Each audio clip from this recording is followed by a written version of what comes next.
Acredita-se que o choro, na condição de expressão de dor física ou psicológica, surgiu na humanidade antes mesmo da fala. Não tendo desenvolvido ainda a linguagem, os humanos precisaram criar um método de comunicar os seus incômodos, por uma questão de sobrevivência mesmo. Assim, pela necessidade de demonstrar dor ou de pedir ajuda, desenvolvemos a habilidade de chorar. Mas o choro é também um fenômeno social. E assim sendo, cada sociedade desenvolve hábitos diversos e particulares, que caracterizam essa ação como mais ou menos aceitável. Por exemplo, no Oriente Médio e em alguns países de cultura muçulmana, os homens choram em público e as mulheres não. Já aqui no Ocidente, de um modo geral, como a gente sabe, o choro é coisa de mulher. Na América Latina, os homens aprendem outras formas de extravasar os sentimentos, como por exemplo no caso dos mexicanos, que se embebedam e cantam com os mariachis. Músicas dramáticas, porque eles não podem chorar. Tem uma história de que o Clark Gable, galã de cinema dos anos 30, se recusou a chorar na frente das câmeras num filme porque isso ia ferir sua masculinidade. E até hoje o choro é visto como eminentemente feminino. E assim como tantas outras características ditas femininas, ele é encarado como uma fraqueza. No século XIX, contratavam-se mulheres para chorar em velórios, e essa era uma profissão que era chamada de carpideira. Era tão vergonhoso chorar em público que os aristocratas contratavam essas mulheres para chorar no lugar deles, no velório dos seus próprios familiares. A gente acha que as coisas já mudaram muito, mas existe atualmente, século XXI, um troço chamado Clube do Choro, que começou no Japão e já se espalhou para vários países. Esses clubes geralmente são frequentados por homens de negócios, por pessoas que se reúnem anonimamente para chorar junto a outros desconhecidos os estresses do seu dia a dia e do seu trabalho. O fato é que o choro é uma forma de diálogo e de expressão, e o que não sai da gente pela via lacrimal tende a buscar outras formas de vazão, como a agressividade ou um excesso de reclamações. Pesquisas médicas apontam que inúmeros casos de depressão têm início justamente nessa incapacidade nossa de extravasar as emoções através do choro. Sabendo de tudo isso, queremos entender por que ainda temos tanta dificuldade de aceitar nossas dores. E queremos propor aqui a liberdade do ato de chorar. Bem organizadinho, todo mundo chora. É uma conversa. São devaneios. São problematizações. São banalidades. São tentativas de fazer uma travessia mais leve. Mas também mais atenta. Eu sou a Flor Reis. E eu sou a Thay Pascoal. E esse é um convite para ser adulto.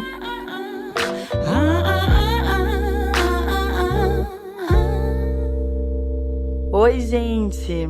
Então, hoje eu queria começar o episódio falando pra vocês por que a gente escolheu esse tema. A gente tem muito carinho por esse tema, a gente queria muito falar sobre o choro, sobre essa libertação do choro. É daí que vem o nosso desejo de falar. E a gente sabe que nesse momento tá todo mundo muito assustado, que a gente não sabe o dia de amanhã, né, com essa situação do coronavírus. E eu acho que nesse momento da clausura coletiva, assim, é o momento que a gente tem para reconhecer que nós somos frágeis, que nós temos dores, que nós temos fraquezas. A gente não vai ter nenhuma outra opção que não seja olhar para dentro. Eu acho que esse momento é muito triste mesmo, porque hoje cheguei para gravar com a Flor. Pela primeira vez em 15 anos a gente não pôde dar um abraço.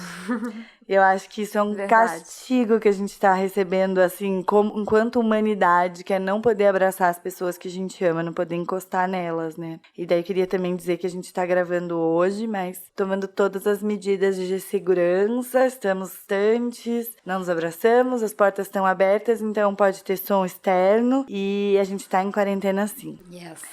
E daí eu vou começar então falando um pouquinho aqui da minha história com choro, depois a Flor vai contar um pouco a dela, que eu sou chorona oficial, assim, eu choro muito, sempre fui uma criança chorona e eu choro, gente, assim, as coisas me deixam nervosa, eu tenho vontade de chorar e isso já foi muito visto como fraqueza em mim, especialmente na minha vida profissional, assim, então uma mulher que chora quando tá num momento de desestabilização, ela é vista como uma mulher fraca, né? E aí, como eu fui trabalhando com gestão de pessoas ao longo do tempo, eu fui confrontando o choro, especialmente no ambiente de trabalho, muitas vezes. Eu fui entendendo que as pessoas precisavam chorar, elas me chamavam para conversar. E, normalmente, quando assim, a pessoa me chamava para conversar no particular, ela vinha chorar. Era a última instância que ela achava que ela tinha que conversar ali no trabalho dela, estava se expondo. Então, eu fui mudando a minha relação com o choro nessa seara, porque percebi percebia que se eu perguntava pra pessoa por que ela tava chorando, podia ser muito invasiva, podia estar desrespeitando uma privacidade. E fui percebendo que as pessoas tinham muito constrangimento de chorar, assim como eu. Assim como eu tinha passado por situações de constrangimento porque eu era chorona, eu percebi que as pessoas estavam com muito medo e muito constrangidas. Especialmente no ambiente profissional, né? Eu acho que o lugar em que o choro é mais tabu é no ambiente profissional. É uma barreira, né? É uma barreira. Só que a gente, né, gente? A gente trabalha horas, muitas horas no dia. Às vezes a gente passa mais tempo com as pessoas do nosso trabalho do que com a nossa família. Então, assim, pode acontecer, às vezes, de precisar dar uma choradinha. Tem, né? A vida tem as intercorrências. As pessoas trabalham na empresa, sei lá, 5 anos. Nisso elas têm filhos, elas têm casamento, separação, brigas de família, elas têm dores, né, infinitas, então isso acontece. E daí no final da minha etapa dentro de empresa, assim, a minha sala já tinha uma cadeira e uma caixa de lenço. Porque as pessoas já sabiam que elas podiam ir lá na minha sala pra chorar. A gente brincava, é a cadeira pra chorar, porque eu dividia a sala com outras pessoas e as pessoas se sentiam seguras ali pra chorar na minha frente, porque a gente vai criando uma habilidade de naturalizar o choro, né? A pessoa precisa saber que ela pode chorar perto de mim, assim. Foi assim que eu consegui, eu acho que construir esse meu caminho aí com o choro pra tentar entender o meu próprio choro, né, gente? Que não é uma coisa muito simples. A gente chora e nosso choro varia com a vida e com o ambiente, né? Então, essa é a minha história com choro, até agora. É uma história em construção, né? A história de cada um com choro. A gente já tinha pensado muito sobre esse tema e achamos muito importante falar disso, porque a gente vive num momento histórico que não abre espaço para vivências de dor, né? A gente falou disso lá no primeiro episódio, assim. Positividade a todo custo e da gente não ter espaço para vivências de dor. A gente vive uma cultura de anestesia. E aí a gente já pensa nesse tema há algum tempo e a vontade de falar disso já tinha se manifestado em nós duas, assim, há algum tempo, né? A minha relação com o choro, eu não costumava chorar muito, assim, chorar no cinema e tal, essas coisas a gente chora, né, gente? Chorar no cinema todo mundo chora, assim, em maior ou menor medida. Mas eu não era de chorar muito, assim, pelas coisas da vida, pelos problemas da vida. Não havia uma repressão consciente. Mas, ao mesmo tempo, eu sou uma pessoa que tem uma autocobrança muito grande, assim, pra segurar as pontas, pra ser uma pessoa estável, pra ser uma pessoa sensata e equilibrada, assim. Eu comecei a desenvolver essa responsabilidade no âmbito familiar e depois isso foi se estendendo para os demais círculos, assim, da minha convivência. Eu não era de chorar muito. Mas aí eu comecei a perceber, assim, com problemas e coisas da vida e crises, que eu não tava lidando muito bem com as minhas oscilações, assim, e com as minhas emoções mais profundas, assim. Quando algo me desestabilizava, eu ficava sem conseguir me estabilizar mesmo, sem conseguir voltar pro meu eixo por muito tempo. Eu tinha medo das minhas emoções, eu acho. E aí eu entrei num processo interno de investigação e de estudo mesmo. Eu comecei a estudar o elemento água, assim, e a simbologia da água, e as emoções, né? A água é emoção e é sentimento. E eu comecei a entrar numa busca interna pra, ao invés de buscar a terra firme o tempo inteiro, pra me acostumar com a água, assim, pra aprender a nadar melhor, eu acho. E aí, a partir desse momento, eu comecei a chorar muito, muito mais, assim. No último ano, eu chorei em 2 exposições fotográficas no museu, eu chorei no carnaval, eu chorei na praia, eu chorei num boteco em Copacabana, eu chorei depois do sexo, eu chorei num restaurante aquilo perto de casa almoçando. E assim, choros diferentes, totalmente diferentes entre si. Em alguns momentos, o ato de chorar, claro, representava uma crise, né? Ou um momento difícil, um momento de crise mesmo. Mas eu nunca tinha chorado tanto, assim. E eu acho que não é nem só que tenha sido porque eu tive muitos momentos difíceis. Eu acho que é porque eu me permiti chorar mais. Eu, enfim, fiz mais contato com os meus sentimentos. Claro que na hora que eu tava chorando, várias vezes eu fiquei extremamente constrangida e queria parar de chorar. E quando você quer parar de chorar, você não consegue parar de chorar. As lágrimas não param de cair. Eu não sei se vocês já viveram isso, assim, de você tá chorando em casa e precisar, sei lá, ir pro trabalho e você começar a maquiar a sua cara, assim, e aí a lágrima começar a cair em cima da tua maquiagem, e você começar a borrar, e você enxuga, faz mais uma camada de corretivo, e aí, pra esconder o vermelhão, né? Você passa mais uma camada de corretivo, e aí você chora mais um pouco, aí você tem que parar um pouco, e aí você enxuga de novo, faz mais uma camada. Eu já passei por isso algumas vezes, assim. E eu acho que quando a gente tá chorando, a gente sempre tem uma certa vergonha, especialmente se é em público, né? No privado, nem todo mundo, mas especialmente em público. Só que agora, olhando pra trás, assim, e me vendo como uma pessoa mais chorona, eu não acho que isso faça de mim uma pessoa mais frágil ou uma pessoa mais fraca.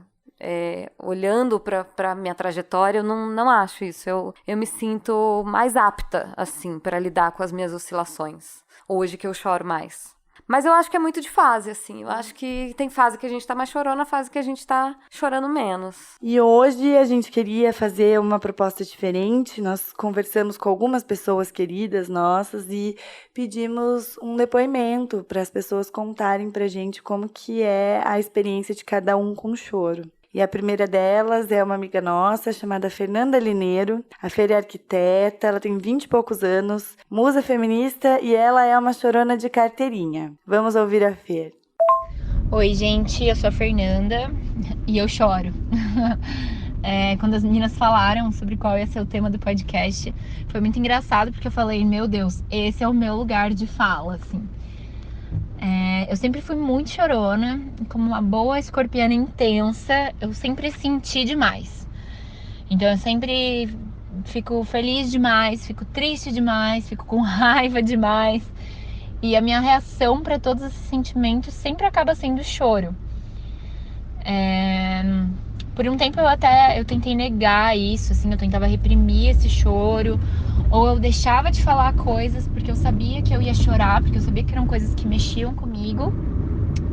Mas hoje em dia, depois de muito chorar na terapia, eu acabei desenvolvendo uma técnica que é de avisar que eu vou chorar. Então, se eu sei que eu vou ter uma conversa que eu vou ficar mal, que eu vou ficar muito brava, que eu vou ficar muito triste, eu já aviso antes, eu falo, olha, eu vou chorar, mas me deixa falar, me deixa passar por isso. E eu acho que é muito sobre mostrar essa vulnerabilidade, assim, sobre entender que eu não sou fraca por causa disso, eu não sou menos por causa disso. É só a minha forma de lidar com as coisas. Desde pequena, minha avó, ela sempre me falava assim, chora, bota pra fora, deixa vir. E eu sempre levei isso bem a sério, assim, de colocar pra fora mesmo. Então hoje acaba sendo engraçado, porque tem gente que me associa a isso, esse meu lado chorona. E eu acho que tá tudo bem, a gente vê aí que é uma coisa que tá bem em alta, né? Que a gente tá falando sobre isso e eu acho que é bem importante. A gente tem a Brené Brown, que fala muito sobre vulnerabilidade, sobre a coragem de ser imperfeito, né? A Letrux também maravilhosa, que tá lançando o álbum dela, Aos Prantos. E eu acho que é importante a gente falar que tá tudo bem chorar, que é isso, tem horas que essa vai ser a nossa reação e que é válido também, né? Que a gente não precisa colocar isso numa caixinha e bloquear esse sentimento, a gente precisa passar por ele. Então, é isso, na dúvida eu choro. Ai, gente, a Fer maravilhosa. Maravilhosa! Eu adoro isso que ela fala de... Aí eu passei a avisar as pessoas que eu vou chorar. Porque, gente, é maravilhosa essa técnica. Sim, eu achei que ela faz estratégias, entendeu? Ela confia tanto que isso não é uma fraqueza, que isso fortalece ela, que ser vulnerável fortalece a palavra dela, fortalece quem ela é, que ela criou uma estratégia pra passar pelo choro. Exatamente, eu achei isso muito legal, assim. Desde a primeira vez que eu ouvi esse áudio, eu falei, cara, que sabedoria. Terapia isso, palmas pra terapia mais uma vez. É verdade.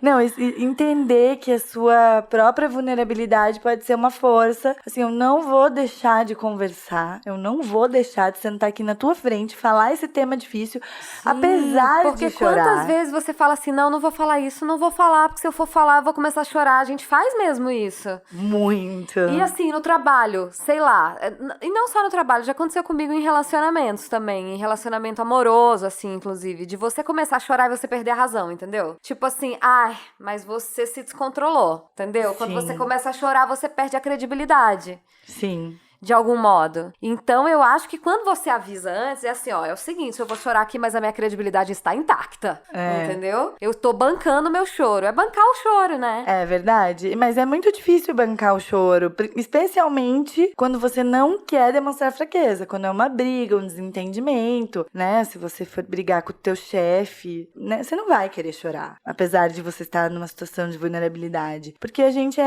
vê o choro como se fosse um sinal de perdi, sabe? Perdi essa conversa, perdi a luta aqui porque eu chorei. É o jogo do sério. E as referências da Fê são super legais também, né? A Brené Brown, ela mudou a minha vida mesmo. Foi você que me indicou a Brené Brown. Sim. Esse livro é um super best-seller e eu acho que a palavra mais falada de 2019 foi vulnerabilidade.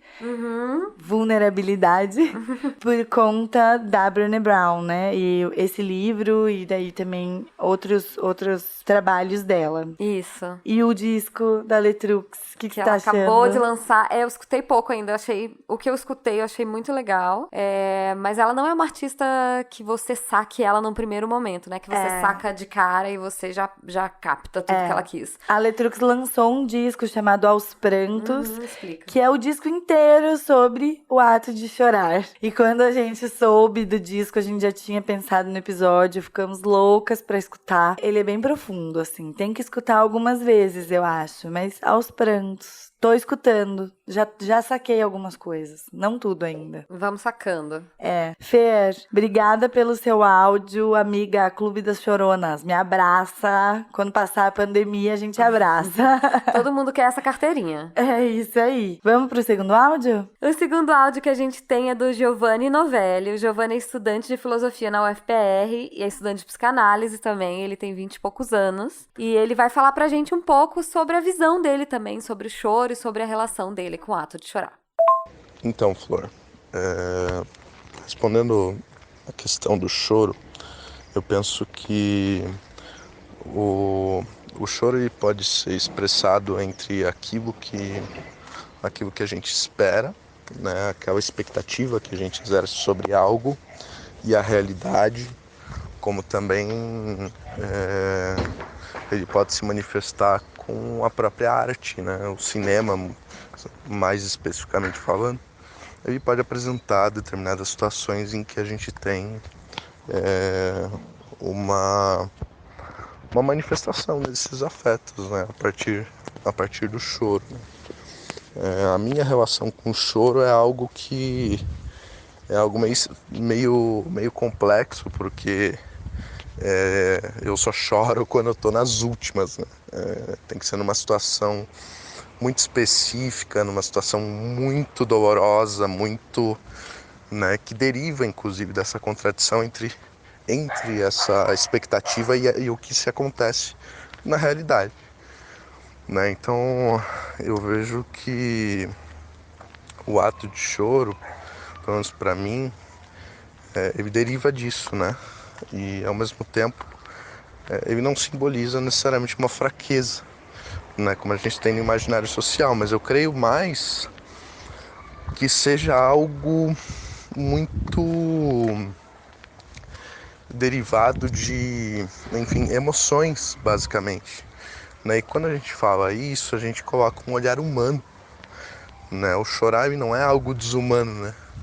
Como o imaginário social ele tem, né? Essa coisa de que homem não pode chorar, de que, enfim, o ato da mulher ter, digamos, eu estou falando no imaginário social, obviamente, ter uma emoção mais aflorada, quer dizer necessariamente que ela é fraca ou coisa parecida. Muito pelo contrário, eu acho que o choro ele é essa manifestação dessas emoções, essa própria humanidade sendo exposta para fora, e ao mesmo tempo algo que não pode ser dito está sendo expressado no não dito, que é o caso do choro, né? Mas eu acho que é por aí.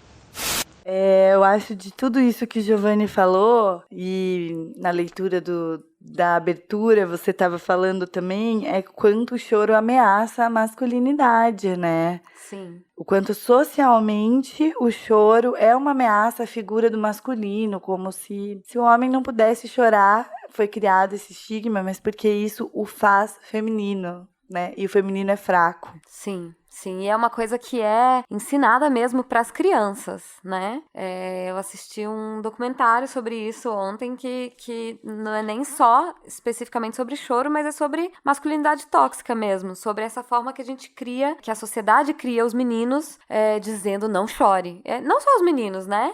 Até na vida adulta, assim, você começa a chorar, a pessoa fala, não chora, nem que seja te consolando, a pessoa fala, a primeira fase não chora. E pra criança a gente fala, não chora, seja forte.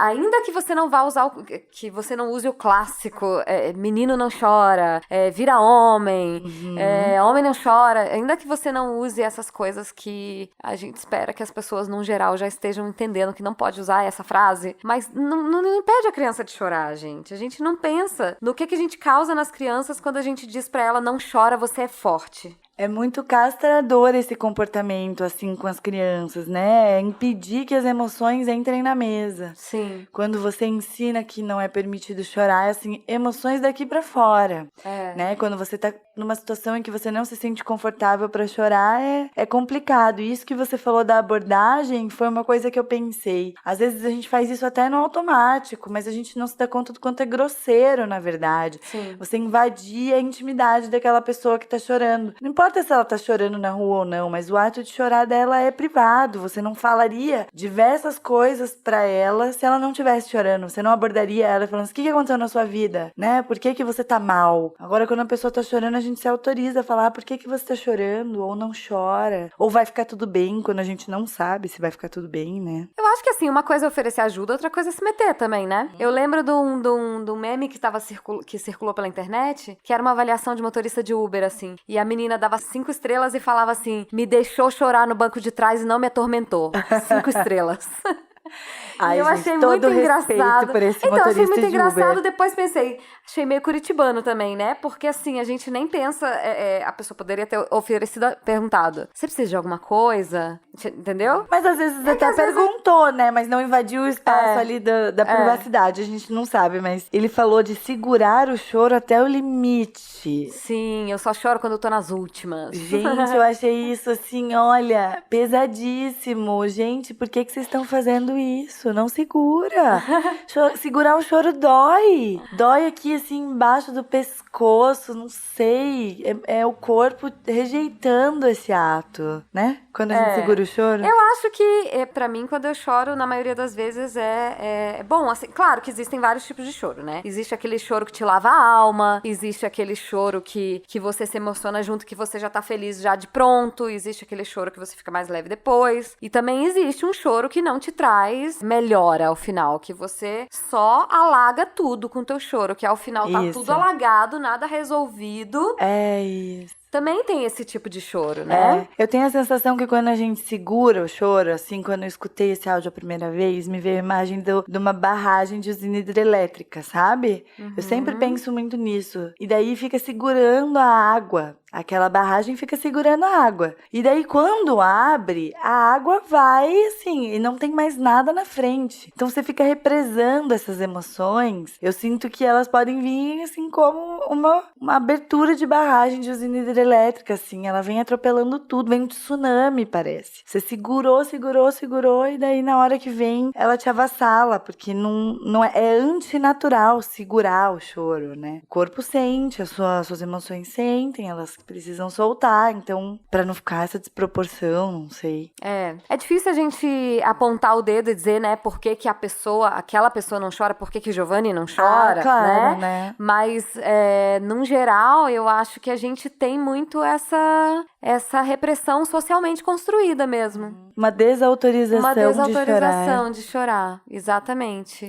Homens muito mais do que mulheres. Ontem, as carinhas dos meninos, assim, sabe? Segurando o choro. É um documentário bem americano clássico, assim, em termos de formato. Mas as carinhas dos meninos, assim, sabe? Se embrutecendo. Foi uma coisa que eu achei muito triste, assim. Que eu acho, gente, deixa as crianças chorar. Pelo amor de Deus, deixa as crianças chorar. Eu me lembro uma vez que eu tava no aeroporto de Guarulhos e tinham cancelado cancelado o meu voo e tinham perdido a minha mala, e eu já tava no aeroporto há 8 horas, eu já tinha feito amigos entre os outros passageiros que tinham perdido o voo também, e aí eu fui atravessar o saguão, assim, pra comer alguma coisa, e eu vi uma criancinha que tava jogada no chão fazendo birra, assim, sabe? Uma criancinha de uns 2 anos, assim, no máximo. E ela tava jogada no chão fazendo birra, e eu olhei pra ela e falei, eu queria tanto tá assim. Se eu não fosse uma adulta, eu estaria jogada no chão de Guarulhos, do aeroporto de Guarulhos, nesse momento. Berrando até alguém me atender e me botar numa porra de um avião. É verdade. Não, tem horas que é isso, né? Que dá vontade de chorar pelo choro, assim. Eu Sim. quero chorar pelo choro, eu não sei. Você tá chorando por quê, minha filha? Não tenho ideia, porque tá saindo do meu olho. Deixa Chover.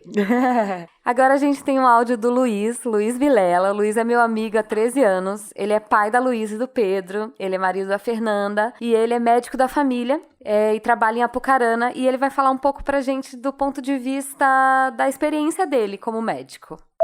Obrigado pelo convite. Vou falar um pouco sobre o choro, então, né? Esse ano eu faço 10 anos como médico, né? Eu me lembrei um pouco da minha residência, um paciente que eu tinha, uma senhora, e durante a investigação de uns tumores cervicais, a gente descobriu que ela tinha HIV. E como foi dar essa notícia para ela, né? Na medicina existem técnicas para dar más notícias. E a gente é imbuído da técnica, né? Mas ao dar a notícia, ela estava junto com uma filha, era uma paciente muito querida.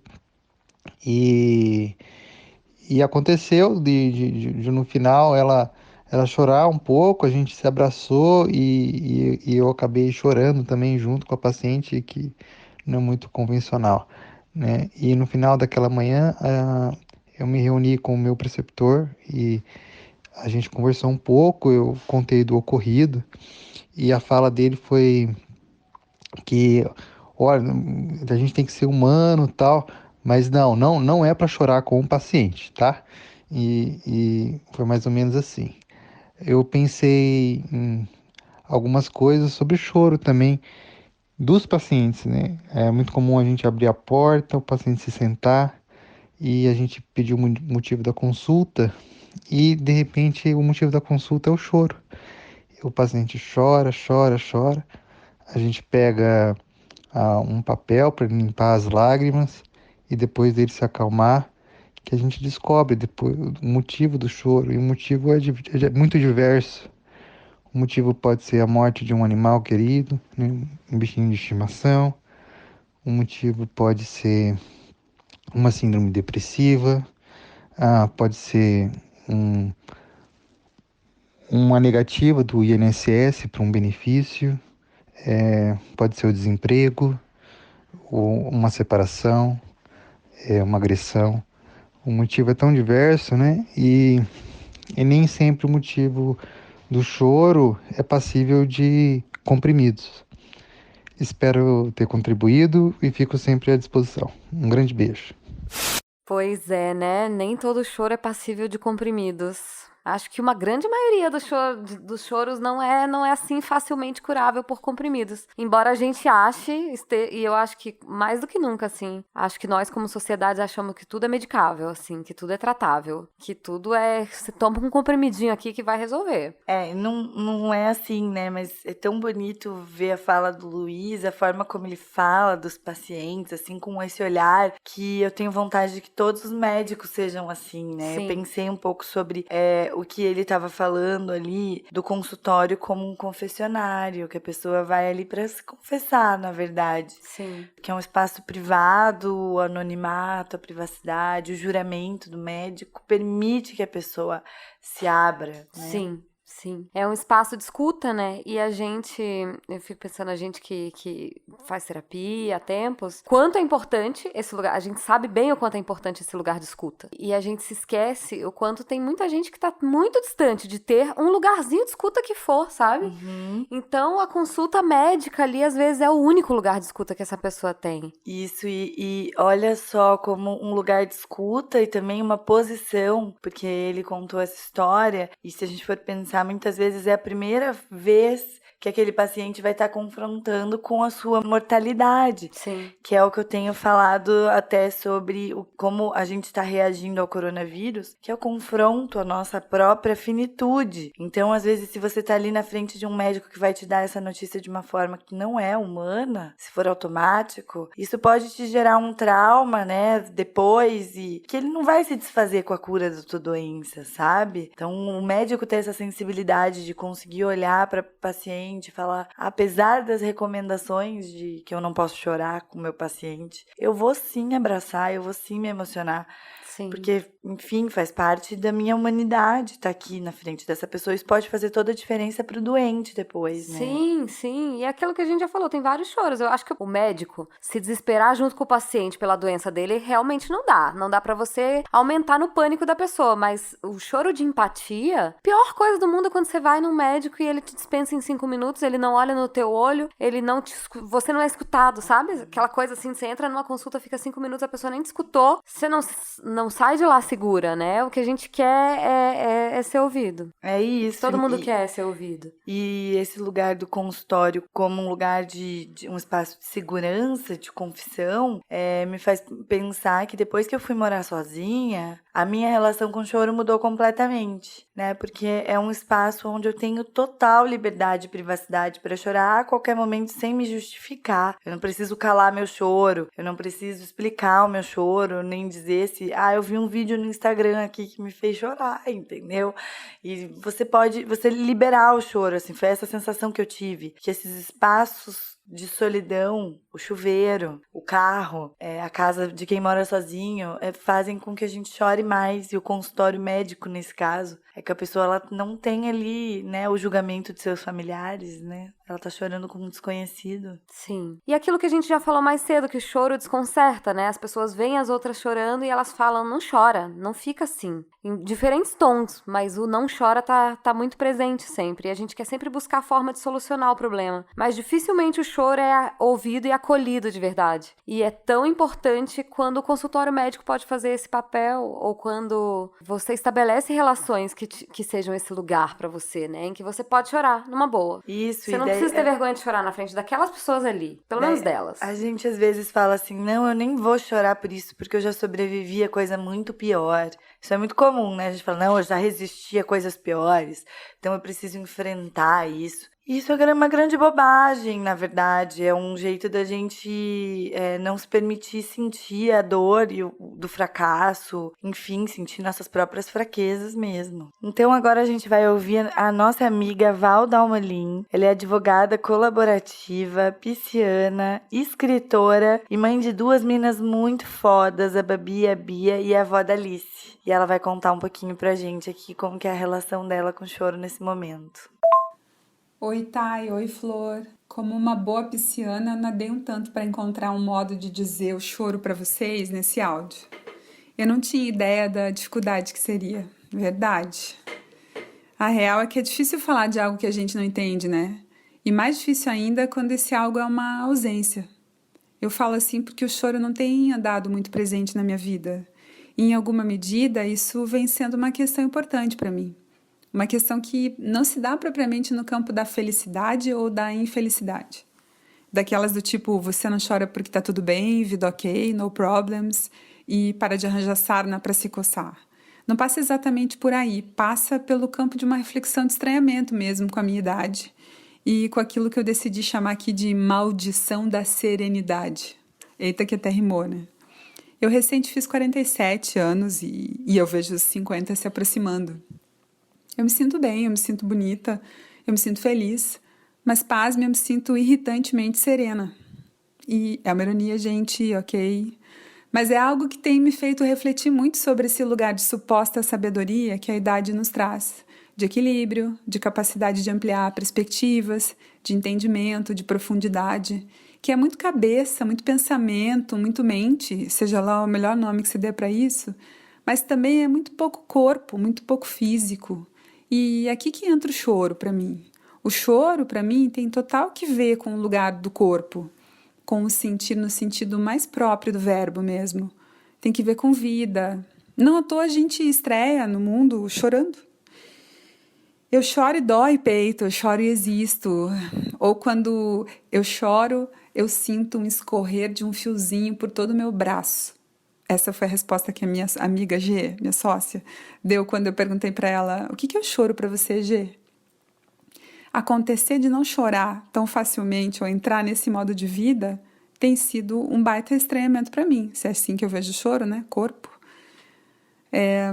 Bom, caminhando para o fim aqui desse áudio, eu queria dizer que essa mesma amigona do fiozinho, a G, ao me ouvir falar sobre a maldição da serenidade, ela lembrou de um livro recente que ela leu e que analisa ou põe em debate o funcionamento do cérebro do adolescente. Eu não sei o nome, gente. Em alguma parte do livro, o autor fala sobre a tal da centelha emocional, que tem que ver com paixão e vitalidade. Se eu bem entendi, um bom caminho, o autor do livro fala, seria que a gente, ao invés de tolher ou enquadrar isso na adolescência, né, que a gente preservasse a centelha emocional. E aí eu pensei muito em vocês, assim. Eu acho que esse é o melhor convite para a vida adulta. Um beijo, meninas. Pois é, né? Eu fico pensando muito nessa coisa do chorar muito, chorar pouco. Às vezes, dentro de uma mesma casa, dentro de uma mesma família, tem gente que não consegue conter o choro e tem gente que não consegue soltar o choro, né? É verdade? As disfunções do choro geralmente são na forma de excesso para os dois lados, assim, de muito choro ou de choro algum, assim. Mas a pessoa que chora mais, não necessariamente ela sente mais ou ela tem mais emoções do que a pessoa que chora menos. A relação de cada um de nós com o nosso choro faz parte da nossa singularidade, né? O nosso chorar nos caracteriza. É verdade. Tem gente que chora pra fora, que é o choro extrovertido, que é esse choro da carpideira, da mama italiana, que é uma dor que precisa ser compartilhada e que talvez só seja validada pelo olhar do outro. E tem também o choro introvertido, que é em geral solitário, que é constrangido e que ele tem um movimento físico, né? De movimento corporal de recolhimento, de encolhimento. Eu acho que é válido cada um ter o seu jeito de chorar e até uma relação de chorar mais ou menos. Eu acho que o que a gente tem que medir pela própria régua, assim, sabe? Sem querer medir pela régua do outro. É mais saudável se eu chorar mais. Não, é olhar pra tua relação com o teu choro e pensar se ela tá saudável, se você tá fazendo contato com as tuas emoções.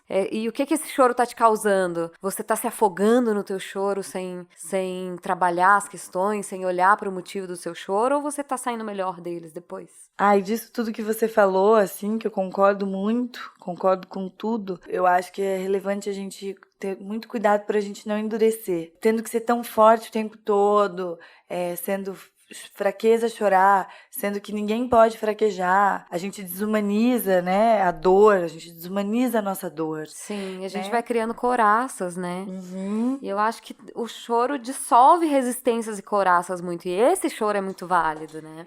Então, e daí às vezes quando a gente se priva disso, de entrar em contato com essa dor e expressar ela, seja pelo choro ou seja de outras formas, quando a gente reprime uma dor que a gente está sentindo, a gente vai endurecendo e vai endurecendo na vida e vai ficando muito, muito mais difícil de lidar com essas questões até o momento que a gente prefere ignorá-las, porque tá tão duro, tão rígido, tão difícil de tocar, que a gente acaba fazendo isso. Mas eu acho também que são fases, uma coisa que você falou, tem momentos que a gente vai estar mais aberto às emoções, tem outros que não, a gente vai entrar em contato com histórias, com vidas, com mortes, e essas coisas vão mudar a nossa forma de se relacionar, né? Com o nosso desejo, com a nossa emoção, com o nosso desejo de mostrar nossa emoção pro mundo também. Eu acho muito importante também que a gente não se desculpe por chorar. Eu pensei muito nisso, quantas vezes eu já pedi desculpa. Eu e você tivemos uma conversa bem recente que eu tava muito emotiva no dia e eu mandei um áudio inteiro falando assim: amiga, então, eu vou chorar, tá? Você desculpa, mas eu não vou conseguir não chorar nesses áudios. Então, assim, eu queria estar conversando pessoalmente com você pra gente estar chorando juntas, mas assim, vou chorar, ok? Desculpa, pra quê, né? E eu te respondia, não precisa pedir desculpa. Aí eu começava a chorar e falava, desculpa tá chorando tanto, peraí que eu vou fazer uma pausa pra suar o nariz. Assim. Exatamente. Então a gente passa por situações pessoais que a gente acaba desvalorizando o nosso próprio sentimento ali, pedindo desculpa porque eu não posso chorar e me desculpa desculpa por isso. Nossa, eu peço desculpa por chorar pra caramba. Tô aqui falando tudo isso aqui, vamos fazer contato com os sentimentos, mas eu peço desculpa o tempo inteiro enquanto eu estou chorando. Eu peço muito desculpas por chorar, até pra terapeuta, assim, sabe? Até pra terapeuta eu falo assim, desculpa, porque eu tô chorando. E eu tô sempre chorando. Quando precisa, gente, contem comigo. Eu Me chama pro clube do choro. Não, eu quero essa carteirinha. Eu quero essa carteirinha. Mas apesar da gente estar aqui incentivando o choro, eu acho interessante que a gente avalie se a gente não tá se lastimando demais também. Porque a gente tem que naturalizar o choro, tem que fazer parte da nossa vida, mas você ir pro trabalho chorando todos os dias não é normal. Né? Um relacionamento que te faz ficar lastimando muito, que ele é muito lacrimoso, assim, ele também não tá normal. Então a gente tem que tentar entrar em contato com isso, entender o que são excessos, aonde que tá aí a nossa dor, né? Isso. E até onde que a gente não tá só se dissolvendo em lágrimas, né? Sem caminhar. Ali preso, né? Preso naquele lago, preso na água, sabe? Só na lástima. Então é isso, gente. Flor, você quer deixar uma mensagem pro final, pra gente aí? O que você tira desses áudios, das nossas reflexões nos últimos dias? Eu gostei muito daquilo que a Val fala no final, assim, sobre a necessidade da gente manter viva aquela centelha, aquela coisa da adolescência, de quando a gente é jovem, essa facilidade de acessar o sentimento e de chorar se for a tua vontade no momento e tal. Eu acho que se a gente tivesse uma relação mais naturalizada com o nosso choro crescendo, se a gente não falasse para as crianças pararem de chorar, se a gente não reprimisse isso na adolescência para não passar vergonha, para não pagar mico. Se a gente se acostumasse mais com o nosso choro, a gente podia aprimorar o nosso choro mesmo. Se ele encontrasse mais espaço para expressão ao longo da nossa vida, ele podia se aprimorar e fazer uma lapidação do teu sentimento, assim, e fazer você refinar a tua compreensão das coisas que você tá sentindo. Tem um ditado alquímico da alquimia que diz que não inicieis nenhuma operação até que tudo tenha se tornado água. A água é fundamental para o início de qualquer processo, assim, quando você transforma as coisas, coloca as coisas no estado líquido, você tem mais condições de misturar, né? As coisas se misturam e e fazem outras coisas a partir do estado líquido. Teve uma outra coisa, a minha terapeuta me indicou um texto quando eu falei que a gente ia gravar um episódio sobre esse tema, que eu vou falar o nome dele, o nome da autora depois. Isso que eu falei agora do ditado alquímico estava nesse texto. E tem uma outra frase que é do James Hillman, que é um psicanalista, que eu acho muito legal. Que a gente pensa nas lágrimas, na água, e a lágrima ela é salgada, né? E o sal é a substância que dá um sabor específico às coisas. Você põe sal na comida quando você quer ressaltar o sabor. E aí eu acho super legal a gente pensar no sal da lágrima como uma coisa que dá tempero pra nossa vida também. O sal bem dosado, ele dá significado à experiência, assim. Uma choradinha bem dada na hora certa, ela dá mais significado a uma experiência, assim. Dá mais tempero à personalidade. Eu acho que é isso, gente. Se organiza aí com o seu choro, sabe? Bem organizadinho, você chora gostosinho.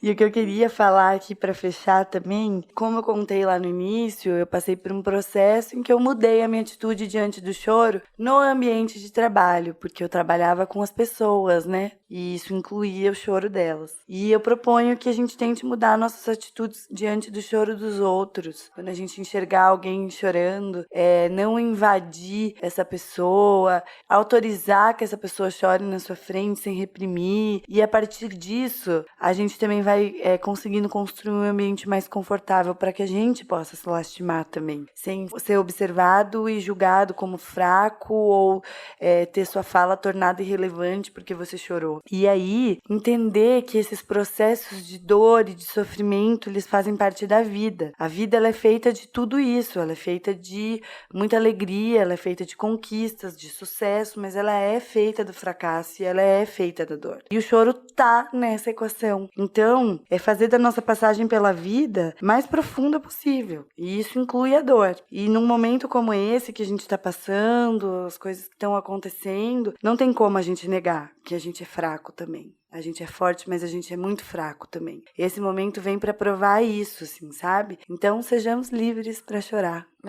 Que a vida é cheia de momentos de impotência, né? Sim. E se a gente não puder chorar nos momentos de impotência, cara, vai ficar Sim. pesado pra caramba. Qualquer coisa a gente chora pelo Skype com os amigos e quando puder a gente vai lá e a gente vai abraçar quem a gente ama, que já é um remédio. Exato. Então, vamos para as indicações. Vamos, pode ser. Tem um vídeo no YouTube super legal, que várias dessas curiosidadezinhas que estão no nosso texto de abertura são de lá. É um vídeo Por que a gente chora, da Titia Fê. Quando a gente estava fazendo pesquisa para esse episódio, pensando no que a gente queria falar, eu descobri, por acaso, um episódio do podcast de uma amiga nossa, a Virgínia. O podcast é o Primeiro Meias, ele é sobre saúde mental. E esse podcast tem um episódio sobre choro, que é bem legal. Eu falei lá no meio do podcast, do episódio, sobre o filme sobre masculinidade tóxica, o documentário que tem na Netflix. O nome dele é The Mask We Live In. O texto que eu falei, que a minha analista maravilhosa me mandou sobre esse tema, se chama Multiplicidade de Lágrimas, o choro e suas diferentes nuances, da Letícia Capriotti. Obrigada, Letícia, e obrigada, Ive. A gente já falou aqui também da Brené Brown, do livro dela, e tem um vídeo dela na Netflix, né? Uma palestra? Uma palestra dela na Netflix. É uma palestra. Que se chama The Call to Courage. É maravilhosa. Aplico várias dicas de Brené Brown, guru, na vida. Ela é legal, ela é incrível mesmo. É isso. É isso. Então, as minhas indicações, eu tentei numa linha um pouquinho diferente da Flor. A gente ficou trocando ideias e eu fiquei, nossa, mas eu não tenho nenhuma indicação. Na verdade, eu tenho. E daí, as minhas indicações são pra chorar, tá? Eu escolhi coisas pra chorar. Uma delas é uma musiquinha deliciosa que se chama Taca Fogo / Tristeza, da banda Trombone de Frutas, que é uma banda aqui de Curitiba. Recomendo que vão escutar, sentir, entendeu? E tacar fogo nessa fábrica de chorar mesmo.